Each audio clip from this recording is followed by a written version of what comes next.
السلام عليكم ورحمة الله وبركاته. مواصلات جمهورية مصر العربية محافظة القاهرة الكبرى من حي وسط ميدان رمسيس. لو عاوز تروح من أمام مسجد الفتح في ميدان رمسيس إلى عين شمس هتركب إيه؟ عندك المترو محطة الشهداء، اتجاه المرج هتنزلك محطة عين شمس. وفي غير المترو 3 ميني باصات، رقم 7 و303 151 بيمشوا 7 و303 رمسيس غمرة دمرداش العباسية جامعة عين شمس. وبيجوا عند بيخشوا من عند طومان باي وبيطلعوا النعام وعين شمس. واحد اخره عين شمس، واحد اخره مؤسسة الزكاة.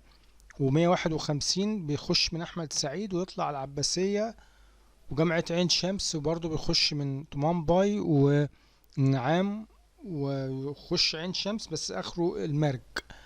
دول اللي موجودين في قدام مسجد الفتح بالظبط. وفي ميكروباص بس الميكروباص مش منتظم شوية، برضو بيروح عين شمس او بيروح المرج بيعدي، بس لازم يحمل وكده. لكن دول الاوفر والاسرع، وخصوصا المترو.